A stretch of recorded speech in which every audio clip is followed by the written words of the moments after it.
특별히 예수님께서 너희는 세상의 소금이라 세상의 빛이라 말씀하시죠. 오늘 이 말씀은 예수님께서 우리에게 주신 말씀이고 또 굉장히 유명한 말씀이죠. 너희가 세상의 소금이다, 너희가 세상의 빛이다 라고 말씀하십니다. 우리 이 말씀 참 많이 들었죠. 너무 잘 알고 있습니다. 그래서 우리가 소금이다, 빛이다, 이 소금과 빛이라는 단어만 나와도 우리는 바로 적용이 돼요. 그래, 세상에서 소금처럼 살아야지, 그래, 세상에서 빛처럼 살아야지 라고 바로 적용을 합니다. 너무 잘 아니까 너무 쉽게 적용을 잘 하시더라고요. 그런데 이 적용은 오늘 예수님께서 너희는 세상의 빛이야, 너희는 세상의 소금이야 라고 말씀하시는 이 말씀을 우리가 적용할 때에는 마치 너희는 세상의 소금이 되라, 또 빛이 되라 라고 적용할 때가 있습니다. 아니, 예수님께서는 너희는 이미 세상에서 소금이다, 빛이다 라고 말씀하시는데 우리는 적용하기를 소금이 돼야 한다, 빛이 돼야 한다 라고 적용을 한다는 것이죠. 왜 그럴까 생각을 해보면 아마 그 뒤에 나오는 그 말씀이 너무 인상적이기 때문에 그런 것 같아요. 13절 중반에 이렇게 말하죠. 소금이 만일 그 맛을 잃으면 아무 쓸데가 없어서 밖에 버려지게 되고 사람들에게 밟힐 뿐이다. 우리는 이 말씀을 알기 때문에 소금이 돼야 돼, 맛을 잃으면 안 돼 라고 적용을 굉장히 많이 하죠. 버림받으면 안 되지, 이런 마음을 가지고 우리는 적용하게 됩니다. 그리고 이 말씀에 굉장히 부담을 갖게 되죠. 거룩한 부담감이라고 할까요? 소금이 돼야 돼, 빛이 돼야 돼. 물론 이 말씀을 통해서 우리가 도전을 받아야 되는 것은 당연합니다. 그죠? 세상에서 소금의 역할을 감당하고요, 또 빛의 역할을 감당하는 것도 우리가 해야 되는 일이죠. 그러나 예수님께서 우리에게 너희는 이러한 사명을 감당해야 된다 라고 그런 의도로 말씀하셨다면 너희는 세상의 빛이 되어라, 소금이 되어라 라고 말씀하시는 게 더 확실하거든요. 그런데 오늘 예수님 말씀하시기를 너희는 이미 세상에서 소금이야, 너희는 이미 빛이야 라고 말씀하고 있다는 것이죠. 너희는 앞으로 짠맛을 내야 한다가 아니라 너는 이미 짠맛을 내고 있는 소금이야. 너희는 앞으로 빛이 돼야 돼, 뭔가 확 밝혀야 돼가 아니라 이미 너희는 빛이야 라고 말씀하고 있다는 것입니다. 이 예수님 말씀을 조금 더 깊이 이해하기 위해서는 당시의 이 분위기를 좀 이해하셔야 합니다. 오늘 말씀 마태복음 5장 말씀은요, 산상수훈 가운데 시작이 되는 그런 말씀이죠. 5장부터 7장까지가 산상수훈입니다. 5장 1절에 보면 예수님 앞에 많은 무리들이 모여 있었어요. 그죠? 그리고 산상수훈이 끝나는 우리가 전에 보았지만 7장 끝을 보면 예수님이 말씀을 잘 마쳤을 때에 많은 무리들이 그 가르침에 놀랐더라 라고 말씀하거든요. 그러니까 지금 예수님 앞에, 산상수훈 앞에 모인 사람들은 굉장히 많은 사람들이었다는 것을 우리가 알 수 있습니다. 근데 그 모인 사람들이 어떤 사람이냐 하는 것이죠. 그 앞에 있는 4장 23절에 보면 예수님께서 온 갈릴리를 두루 다니시며 가르치시고 그리고 병자들을 고쳤다 그랬어요. 온 갈릴리. 여러분, 갈릴리라고 하는 동네는요, 어촌이고 시골의 깡촌입니다. 24절에 보면 수리아까지, 그 갈릴리에서 행하신 일들이 북쪽에 있는 수리아 지방까지 소문이 났다 그랬어요. 그리고 그 어떻게 소문났냐면 24절에 보면 모든 앓는 자, 4장 24절에 보면 병든 자, 고통당하는 자, 귀신 들린 자, 간질하는 자, 중풍병 걸린 자, 이러한 사람들이 데리고 왔더니 고침을 받았더라. 그리고 결국 25절에 보면 결국 그 소문이 갈릴리로, 데가볼리로, 예루살렘과 유대와 오히려 요단강 건너편에 있는 이방 나라, 이방 땅까지도 그 소문이 퍼졌다 그랬어요. 그리고 거기서 많은 사람들이 다시 모이기 시작합니다. 그리고 지금 예수님 만나러 그 사람들이 모였다 이 말이죠. 소문이 어떻게 소문났냐면 예수님께서 귀신 들리고 병든 사람, 간질 이러한 사람들을 고치셨대. 이 소문이 났다니까요. 그리고 사람들이 모이기 시작해요. 그러면 예수님 앞에 모인 사람들은 어떤 사람들이 모였을까요? 병든 사람, 실패한 사람, 귀신 들린 사람, 내 힘으로 해봤는데 일이 잘 안 풀려요. 세상 망하고 실현당하고 아파하고 고통하는 사람들, 자기 힘으로 뭔가 해봤는데 되지 않아요. 근데 소문 났어요. 예수님 만나면 되더라. 그리고 그 예수님 만나러 온 것입니다. 그리고 예수님께서 그 무리들을 보시고 산으로 이끄셔서 산에서 산상수훈을 가르치고 계시는 거예요. 여러분, 이 산은요, 앞에 있는 동네, 가까운 동네가 아닙니다. 이미 먼 산이에요. 떨어져 있는 곳입니다. 뭔가 생활에서 성공하고 잘 나가고 일하는 사람들이 있는 곳이 아니라 실패한 사람들이 어쩔 수 없이 찾아온 곳이 이 산이었다는 것이죠. 그 무리들을 불러보시면서 예수님께서는 그들에게 말씀을 가르치고 계시는 거예요. 여러분, 예수님 앞에 모인 사람들을 한마디로 정리하면 저는 무능력한 자라고 정리하고 싶어요. 다른 말로 하면 실패한 자, 고통받는 자, 이러한 자들이 예수님 앞에 모였고 그들 앞에 예수님께서 산상수훈을 시작하고 있습니다. 여러분, 이 사람들은요, 자기 힘으로 다 해봤는데 안 돼요. 병도 많은 의원을 고치러 가봤지만 고쳐지지 않습니다. 귀신 들렸는데 귀신 떠나지 않아요. 간질, 중풍병, 이러한 병들이 고쳐지지 않아요. 마지막으로 지푸라기라도 잡는 심정으로 지금 예수님 앞에 온 것입니다. 내 힘으로 아무것도 할 수 없는 사람들, 그 사람들이 지금 예수님 앞에 온 거예요. 능력 없어서 온 것입니다. 자기 힘으로 아무것도 안 되기에 예수님 앞에 나온 거예요. 약하고 문제가 있는 사람들이거든요. 자, 이 사람들이 모였을 때 예수님께서 가장 먼저 하신 것이 뭐냐면 그들 앞에 팔복을 이야기하시죠. 마태복음 1장부터 나오는 말씀이 팔복에 대한 것이 먼저 나옵니다. 팔복이 뭐죠? 팔복하면 우리는 뭐뭐하면 복이 있나니, 뭐뭐하면 복이 있나니, 우리는 이 구조로 성경을 많이 읽었어요. 그래서 마치 뭐뭐를 해야 복을 받는다 라는 식의 팔복을 이해합니다. 예수님께서 너 이거 해라 복 받아, 이거 해 라는 말씀을 하신 걸까요? 여러분, 그 사람들, 모인 사람들은요, 아무것도 할 수 없는 무능력한 사람들이거든요. 그 사람들 앞에 있는데 너 이거 해야지 복 받는 거야 라고 지금 말씀하시는 걸까요? 그 사람들은요, 아무것도 할 수 없는 사람들이에요. 고통받고 슬퍼하는 사람들이 예수님 앞에 모여 있을 때 그때 예수님께서는 팔복을 말씀하시는 거죠. 이렇게 말씀하시는 거예요. 너희들 실패했니?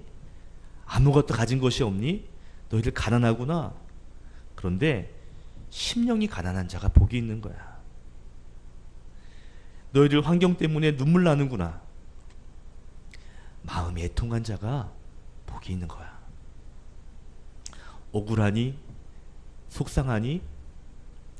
그 가운데 온유한 자가 복이 있는 사람이란다. 배고프고 헐벗고 삶이 걱정되지, 막막하지, 의에 줄이고 목마른 자가 복이 있는 거야. 현실에는 아무것도 없어서 처량하다고 느껴지지. 오히려 세상을 긍휼하게 여기는 자, 그러한 사람이 복이 있는 사람이다. 보니까요, 얼마나 꼬라지가 꼬라진지. 병들었어요, 실패했어요. 여러분, 모습이 어떻게 했어요? 고생 많이 했구나. 너희들 옷이 많이 더럽구나. 그런데 마음이 청결한 자가 복이 있는 사람이다. 세상의 갑질에 짓눌리고 억울하고 화가 머리까지 치밀어 오르지, 그래도 그런 삶 가운데 화평을 이루는 자가 복이 있는 사람이다. 없다고 고난당하고 박해받았지, 오히려 의를 위하여 박해를 받는 너희들이 복이 있는 사람이다 라고 말씀하시는 겁니다.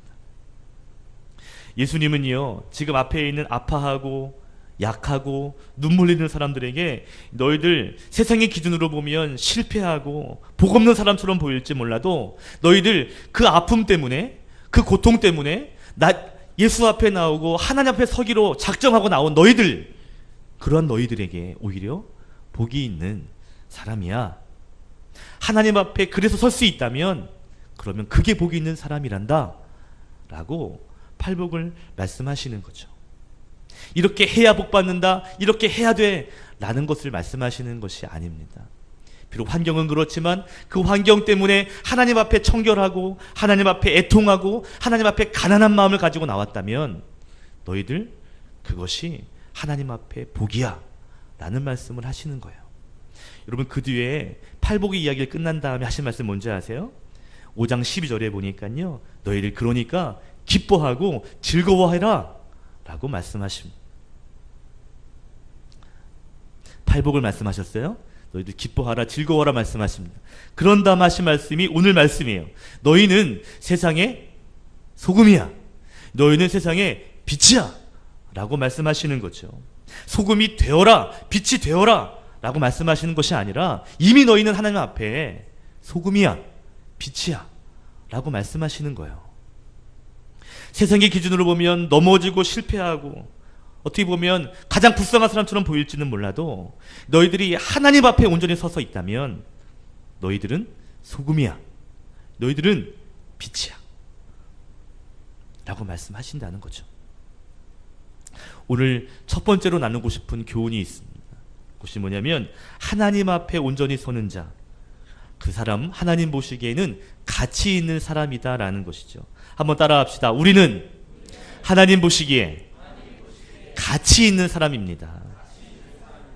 소금이야, 빛이다 라는 것은요, 가치 있는 사람이라는 뜻입니다. 여러분, 당시에 소금의 가치는 지금의 가치와 너무 달랐어요. 당시는 1세기 아닙니까? 당시는 로마 제국이 있었던 시대. 당시에 로마 군인들에게 월급을 줄 때요, 대신 소금을 주기도 했답니다. 그러니까 소금은요, 화폐로 역할을 할 수 있었던 거죠. 마치 지금으로 금을 주면 돈을 받을 수 있듯이 당시에 소금이 그런 역할을 하던 거였습니다. 이 소금이 영어로 뭐죠? 솔트.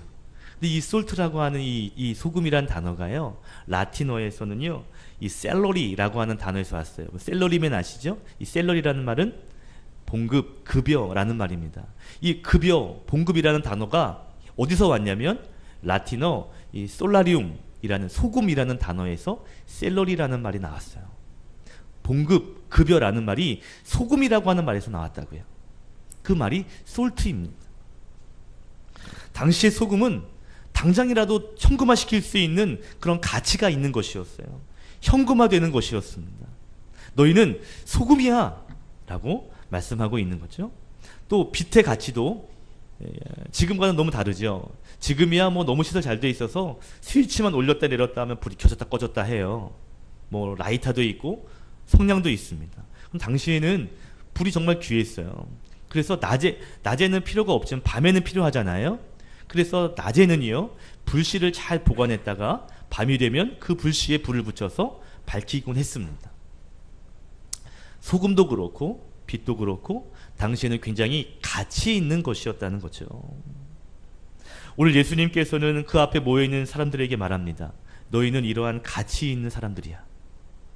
비록 세상에서는 넘어지고 실패하고 병들고 무능력한 사람이라 평가될지는 몰라도 하나님 앞에 애통하고 하나님 앞에 서서 몸부림치는 너희들의 모습이 있다면 너희들 세상의 기준이 아닌 하나님의 기준을 볼 때 너희는 가치 있는 사람들이다 라고 말씀하는 것이죠. 우리는 너무나 이 세상의 기준에서 우리를 평가할 때가 많습니다. 뭐가 연봉이 어떻대? 뭐가 어떻대? 라는 기준으로 우리는 우리 자신을 평가하고 그리고 그 기준에 우리는 굉장히 붙잡혀 삽니다. 여러분, 세상에 붙여지는 가치가 진정한 값어치가 아닙니다. 하나님이 붙여주신 값어치가 진짜 가치죠. 세상 사람들이 말하는 가치로 평가하면 우리는요, 굉장히 주눅들 때가 많습니다. 그러나 그런 가치가 절대 가치가 아니라는 것이죠. 누가복음 21장에 보면 한 과부가 나오는데요, 가난한 과부였어요. 성전에 와서 2렙돈을 헌금함에 넣었습니다. 2렙돈은 동전이거든요. 동전을 2개 딱 넣었으니까 뭐 땡그랑 뭐 소리가 났을 것 같아요. 근데 예수님께서는 그 여인을 보시면 이렇게 말씀하시죠. 말씀하시기를 이 여인이 여기 모인 다른 사람들보다 가장 많이 넣었도다. 여러분, 그 여인이 드린 두 렙돈이 가장 큰 돈, 가장 가치 있는 돈이다라고 말씀하셨다는 거예요.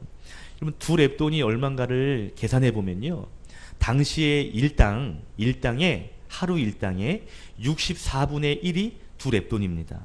그러니까 지금의 완으로 환원하면 10만 원 정도로 한번 일당을 잡아볼까요? 10만 원을 잡으면 10만 원의 64분의 1, 10만 원을 64로 나누면 제가 나눠보니까 1562원이더라고요. 이 여인은 헌금함에 1500원 정도를 넣은 겁니다.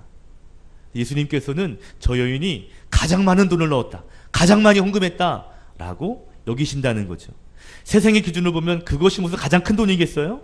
그러나 주님 보실 때에는 그것이 가장 가치 있는 헌금이었다라고 말씀하시는 겁니다. 예수님이 보시는 가치와 세상의 가치는 다를 수 있습니다.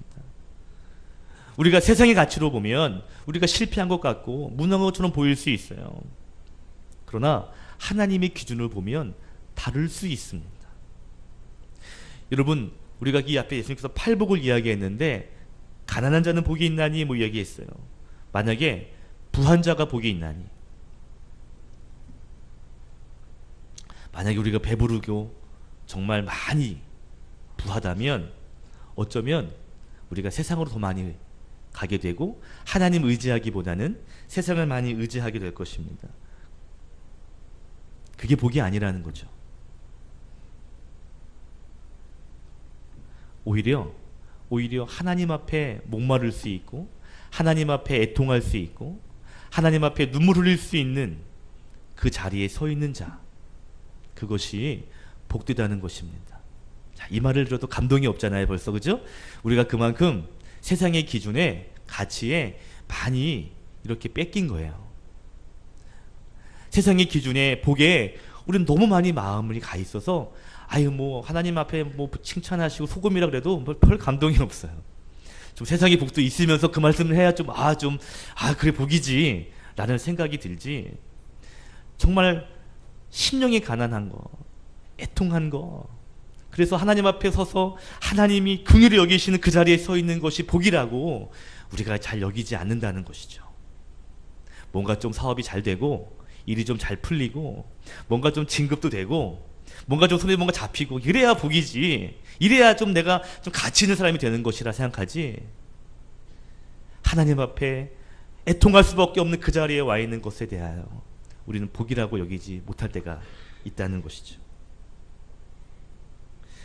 여러분, 세상의 복에 취해 하나님 앞에 올 수 없다면 그것은 복이 아닙니다. 우리가 너무 세상의 기준에 익숙해지고요, 세상의 가치에 물들어서 하나님의 가치가 작게 보이는 것이죠. 사실 우리는 하나님 앞에 이렇게 예배할 수 있다는 것, 그리고 하나님 앞에 온전히 설 수 있다는 것이 얼마나 하나님 보시기에는 가치 있게 보시는 일인지 모른다는 거죠. 우리가 소금이다, 빛이다 그러니까 잘 감동이 안 와요. 오늘날로 말로 바꾸면 어떨까요? 좀 가치 있는 게 뭘까요? 좀 뭔가 좀 필요한 게 뭘까요? 이런 거 아닐까 싶어요. 그냥 제 생각에. 너희는 진짜 꼭 필요한 스마트폰이야. 스마트폰도 좀 감동이 안 와요.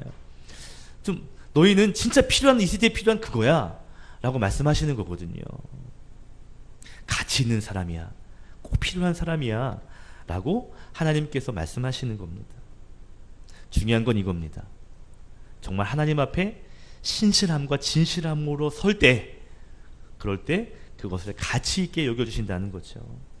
여러분은 가치 있는 사람입니다. 가치 있는 삶을 사시기를 축복합니다. 아멘. 오늘 예수님께서 너희는 세상에서 소금이다, 또 빛이다 라고 말씀하시죠. 그러고 하신 말씀 그 다음에 16절에 당부 하나를 하세요. 16절 같이 읽겠습니다. 16절 시작. 이같이 너희 빛이 하늘에 계신 너희 아버지께 영광을 돌리게 하라. 아멘. 16절에서 가장 중요한 핵심은 뭐냐면 너희의 착한 행실을 이라는 말과 하나님께 영광을 돌려라 라는 말입니다. 합하면 너희는 세상에 비치고 너희는 세상의 소금 같은 사람들이니 그래서 너희들 착한 행실을 해서 하나님께 영광이 되게 해라 라는 것이죠. 사실 이 말씀도 부담이 돼요. 착한 행실을 하라, 영광을 돌려라, 이 말씀도 굉장히 부담이 됩니다. 또 우리는 이 말씀을 또 우리가 적용시키는, 이렇게 적용해요. 뭔가 대단한 일을 해서 또 뭔가 엄청난 어떤 것들을 업적을 남겨서 하나님께 영광을 좀 나타내야지 라는 식으로 적용을 합니다. 물론 우리가 엄청난 업적과 엄청난 성공을 이룸을 통해서 하나님 영광 받으시죠. 오늘 말씀이 엄청난 일을 이루라 라는 말씀은 아니라는 겁니다. 오늘 말씀 이런 거예요. 너희들이 감당할 수 있는, 너희들이 지금의 자리에서 행할 수 있는 그 착한 행실, 그 행실이 비록 작은 것이라 할지라도 너희가 감당할 수 있는 그 작은 일을 통해서 하나님께 영광을 올려드리고 그리고 세상을 변화시켜라 라는 것입니다. 여러분, 지금 모인 사람들은요, 뭔가 대단한 일을 할 수 있는 사람들이 아니에요. 소외당하고 좌절당하고 실패하고 병들고 아무것도 할 수 없는 사람들이 모여 있거든요. 그 사람들에게 너희들 엄청난 일을 해내야 돼, 너희들 엄청난 업적을 남겨야 돼, 그래서 하나님의 영광을 나타내야 돼 라고 하신 말씀이 아니라는 거예요. 지금 너희들이 처한 환경, 처한 자리, 거기에서 착한 행실을 통해 하나님의 영광을 돌려라 하시는 겁니다. 두 번째로 나누고 싶은 것은 이것입니다. 작은 선함을 행할 때 하나님이 우리를 사용하셔서 세상을 변화시킨다는 것이죠. 따라합시다. 우리는 작은 선함으로 세상을 변화시키는 사람입니다. 우리의 업적, 대단한 화려함, 엄청난 사건들로도 세상은 바뀔 수 있죠. 그러나 그것으로 모든 것을 바꾸게 하는 것이 아닙니다. 오히려 나비 효과라고 아시죠? 작은 몸짓, 작은 날개짓이지만 그것의 영향력이 더 엄청난 것이죠. 예수님은요, 지금 너희가 상황이 너무 힘들고 어렵지, 지금 고통 가운데 정말 좌절할 수밖에 없지, 그러나 그 상황 안에서 착한 행실을 통해, 작은 의를 통해, 작은 선함을 통해 하나님의 영광을 나타내고 그리고 하나님의 영광을 나타낼 때 너희를 세상을 변화시키는 삶으로 하나님께서 사용하실 것이다 라고 말씀하시는 겁니다. 우리는 뭔가 엄청난 일을 하려고 노력해요. 뭔가 엄청난 일을 해야 영광이 된다고 생각합니다.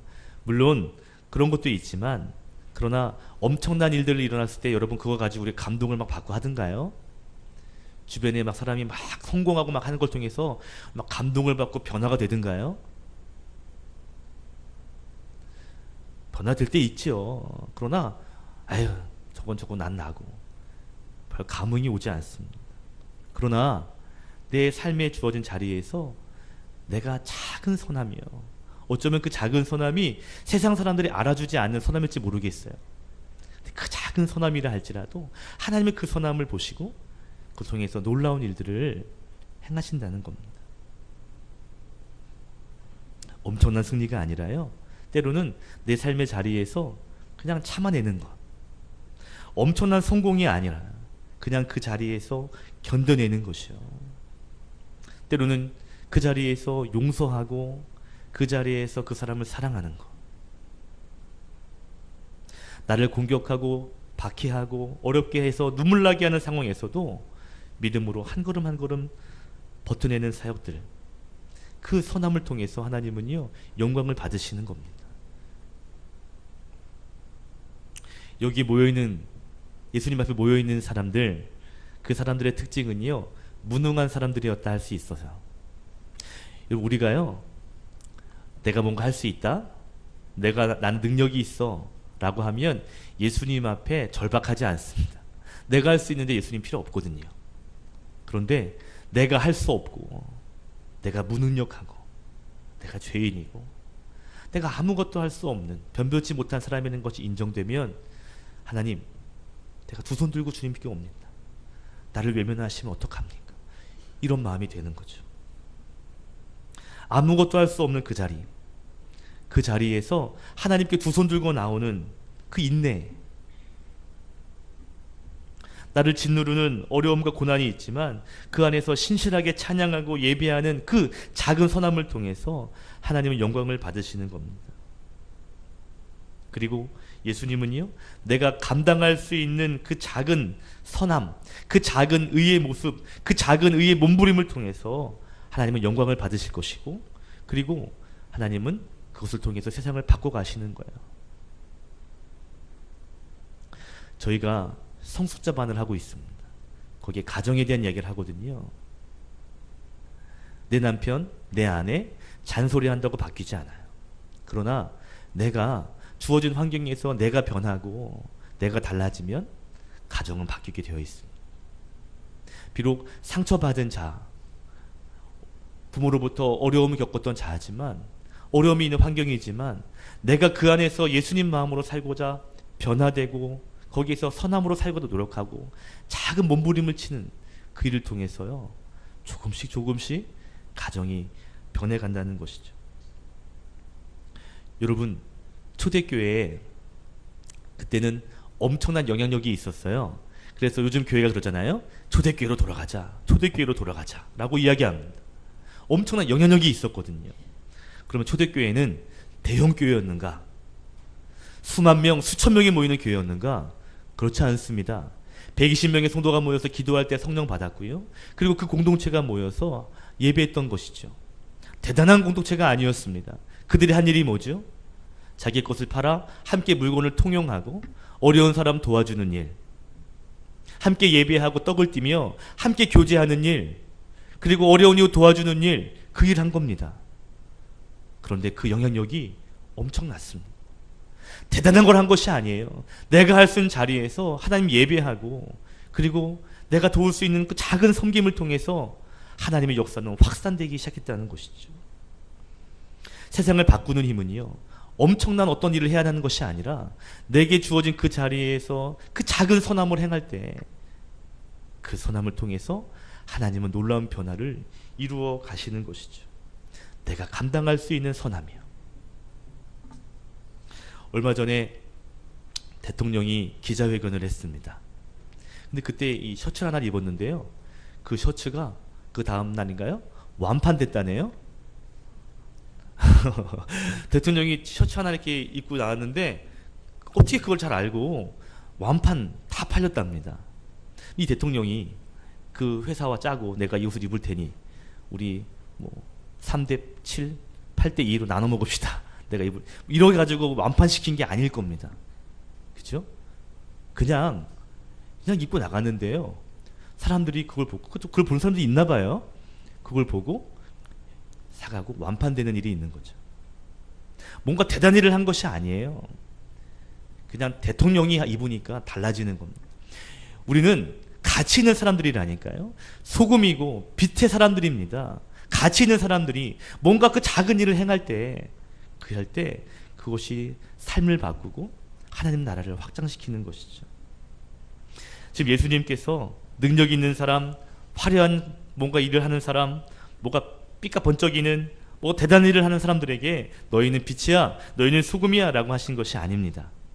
가장 절망의 자리, 가장 아픔의 자리에 있는 사람들을 가리켜서 너희는 세상 가운데 소금이고 너희는 빛이다 라고 말씀하시는 것이죠.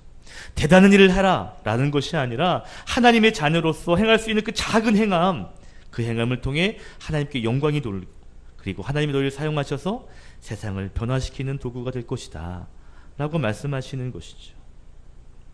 여러분의 불빛이 너무 작다고 생각하십니까?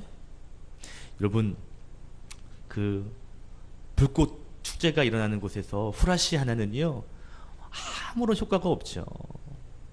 그러나 칠흑 같은 어둠이 임할 때 그 작은 후레쉬 하나는 방향을 제시할 수 있는 엄청난 영향력을 줍니다. 세상의 가치로 보면 우리가 부족한 것 같고 능력 없는 것 같지만 세상의 가치로 보지 마십시오. 하나님의 가치로 하나님이 여러분에게 주신 복을 인정할 수 있기를 바랍니다. 하나님 말씀하시는 거예요. 너희는 빛이야, 소금이야. 그런 사람이라고 말씀하시는 거죠. 대단한 어떤 일을 하라는 것이 아니라 지금에 있는 그 자리에서 선한 일을 감당함으로 결국 하나님께는 영광이고 그리고 세상에는 변화를 줄 수 있는 그런 성도가 되라는 것입니다. 교회에서 대단한 뭔가를 하는 것이 아니에요. 그냥 한번 꾹 참고 넘어간 그 일, 세상 사람들, 교인들은 몰라줄지 모릅니다. 그런데 하나님은 아세요. 그렇구나. 그 작은 일을 감당하는구나. 그리고 그 사람을 사용하시는 겁니다. 그 사람들을 통해 교회가 더 아름답게 세워지는 것이고요. 가정도 마찬가지고요. 우리 일터도 마찬가지입니다. 이런 곳에 어떻게 일해? 그렇지 않아요. 그 자리에서 선함을 행하고 그 자리에서 빛으로 소금으로 감당하는 것이죠. 결국 하나님은 우리를 세상을 변화시키는 또 세상을 썩지하게 하시는 믿음의 도구로 저와 여러분을 계속 사용해 가실 줄로 믿습니다. 그런 의미에서 여러분은 소금입니다. 아멘 좀 하시죠. 소금입니다. 그런 의미에서 여러분은 빛입니다. 기도하겠습니다.